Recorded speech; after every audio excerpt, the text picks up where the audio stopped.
I'm Keep Joel, and this is Comic Smack, your weekly, daily, all the time, anytime comic book show where I give you your fix of everything you need to know from the world of comic books and superheroes. And on today's show, we're taking a closer look at Thanos, issue number 4. Discover the secret origin of Thane, the son of the Mad Titan. What'll happen next? Let's hop on in together and find out, shall we? Alright then, so we joined the comic not long after the events of the storyline Infinity, if people remember that from Hickman's Avengers. Thane, the half-inhuman son of Thanos, is using his newfound and amazing abilities to wage war against Corvus Glaive to try and claim the Black Quadrant for himself. Although as we soon discover, it's not really Thane's idea to do all this conquesting stuff. It's actually Ebony Maw, another guy who used to work for his dad, who's been whispering in his ear all this time. So for those of you keeping track at home, we have two members of Thanos' Black Order fighting over the Black Quadrant, and one of their names just so happens to be Ebony, which also means black. This struggle for power ends up getting so loud and out of control, it attracts the attention of the Coven, three astral witches who claim to wield the oldest magic in the known universe. Oh hey, would you look at that? You got a little magic in my Marvel cosmic universe.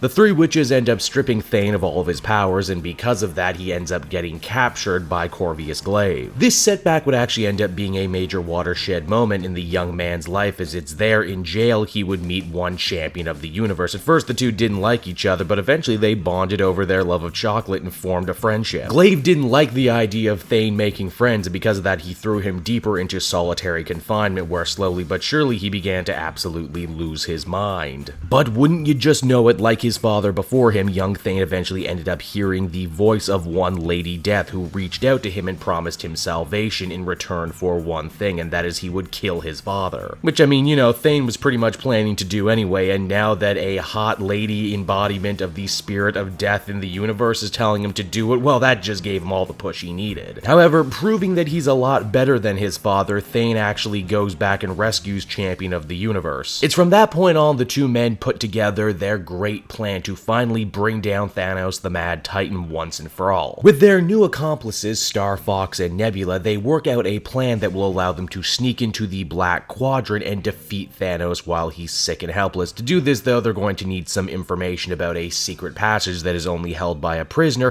currently in the clutches of Terrax the Terrible, a former herald of Galactus as well as all-round spacey bad guy. In fact, I thought the dude was killed at the hands of the Phoenix Force, but I guess he got better. Good for him. As the comic winds down, we are once again reminded the role that Lady Death is playing in all of this right now, and Thane, even though he may have been able to shake off the chains of Ebony Maw, he still might very well be manipulated by someone else. Thanos number 4 was ultimately a really solid issue, and it didn't even feature Thanos at all. It's a secret origin story for Thane, and I gotta say, I really got behind the kid really early on. Jeff Lemire really does manage to give him a bunch of characterization in a very short amount of time as he begins to see the folly of living life like his father as a conqueror and instead learns, you know, the value of friendship. It's also cool to see Lady Death, the person who might very well hate Thanos more than anyone else in all of creation, being the true puppet master behind all of these events. She's promising Thane the world. Will he live up to it? Will he become a god in his own right, or is it all just a bunch of lies?